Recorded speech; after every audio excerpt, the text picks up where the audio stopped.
a gente vai começar a aprender o nosso novo conteúdo, que é álcool, né? Uma nova função química. Antes a gente estava aprendendo só os hidrocarbonetos. Os hidrocarbonetos, eles eram funções que eu só tinha o quê? Olha o nome, hidrocarbonetos. Hidro vai vir de quê? Hidrogênio. E carbonetos vai vir de carbono. Então, era uma função que eu só tinha carbono e hidrogênio. O álcool já começa a ter outros elementos que não são só carbono e hidrogênio. Eu começo a ter um OH, que a gente chama de hidroxila.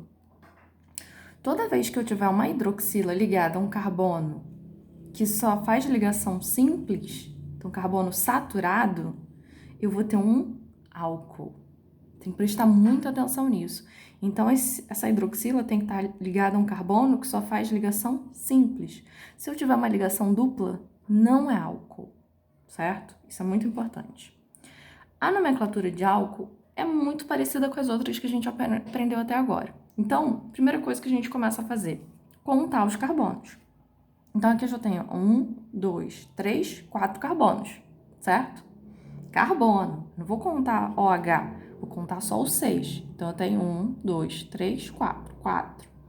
Olhando na tabela que eu passei para vocês, 4 carbonos vai ser but,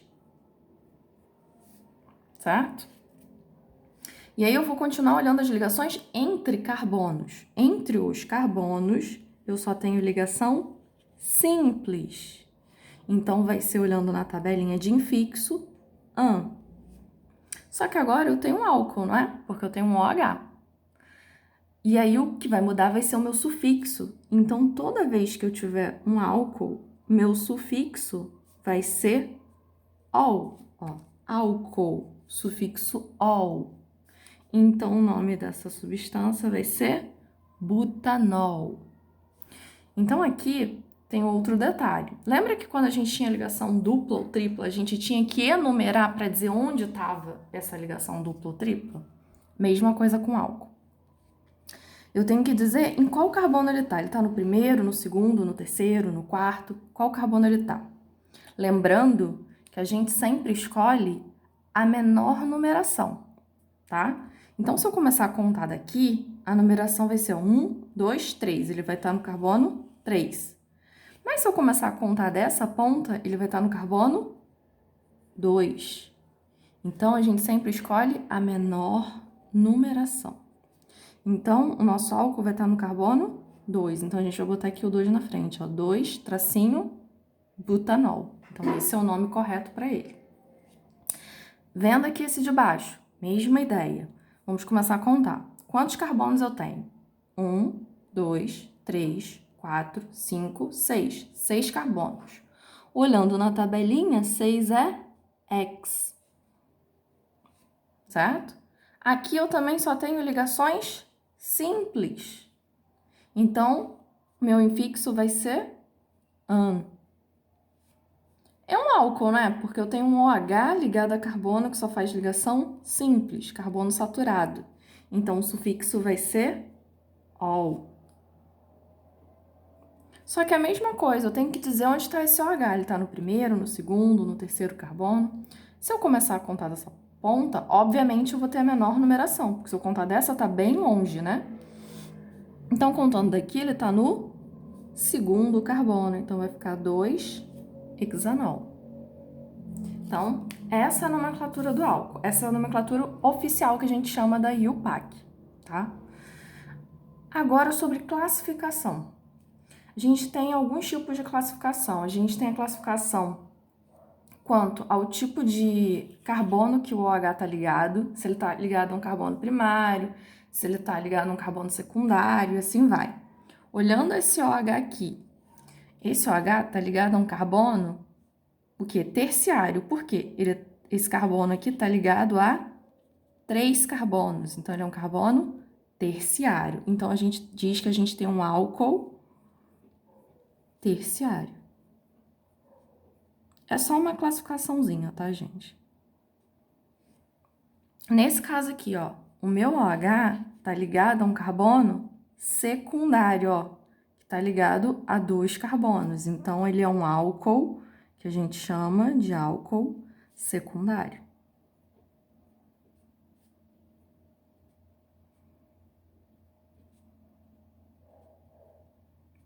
Certo? Outra classificação que a gente tem é quanto ao tipo de OH que a gente tem, de hidroxila que a gente tem na cadeia.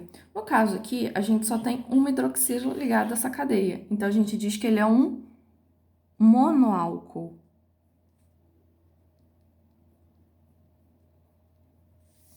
Tanto esse quanto esse são monoálcool. Agora, nesse caso aqui, a gente tem uma cadeia que a gente tem o quê? 2 hidroxilas.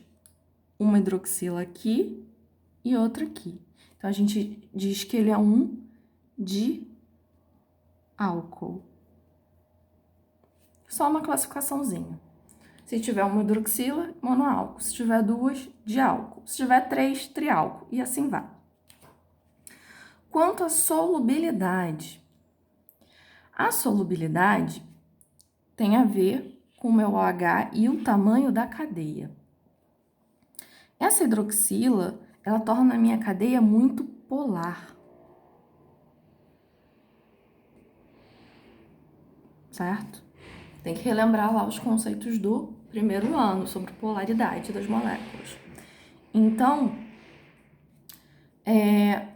e essa parte aqui que eu só tenho carbono e hidrogênio, torna a minha molécula muito apolar. Então, essa parte toda aqui seria apolar. Então, então isso aqui tudo, torna ela muito apolar. E essa parte aqui, só do OH da hidroxila é polar. O que acontece? Quando eu vou dissolver qualquer coisa em água, a gente sabe que a molécula de água, ela é uma molécula polar. Certo? Ela tem uma polaridade. Então, tem que lembrar daquele conceitinho lá do primeiro ano. Semelhante dissolve semelhante. Então, substâncias polares vão se dissolver em substâncias polares e substâncias apolares em substâncias apolares. Então, semelhante dissolve semelhante. Então, tem que ser igual. Nesse caso, a gente tem uma molécula que tem 2 partes. Ela tem uma partezinha apolar e tem uma apolar e uma partezinha polar, correto? Só que a gente quer dissolver ela em água. Qual vai ser mais solúvel em água? Essa primeira molécula aqui ou essa molécula daqui? Se essa molécula ela é bem pequenininha e ela tem uma parte polar, ela vai dissolver muito mais fácil em água, porque, né, a polaridade vai ser mais parecida. No entanto, essa daqui, conforme a cadeia aumenta muito, quando eu tenho muitos carbonos, eu tenho 1, 2, 3, 4, 5, 6, 7, 8 carbonos nessa cadeia. Mesmo ela tendo um pedaço polar, ela é muito grande, então ela vai ser muito difícil dela dissolver em água. Então a solubilidade dela vai ser muito baixa em água, né? É como se fosse o óleo, que não consigo dissolver em água, certo? Nessa eu só tenho o quê? 2 carbonos. Então é uma molécula bem pequenininha, então tenho mais facilidade de dissolver ela em água, porque a polaridade acaba sendo muito parecida, certo? Então quanto maior a minha cadeia, mais insolúvel ela vai ser em água. A não ser que eu tenha uma cadeia que tenha vários OHs. Vários.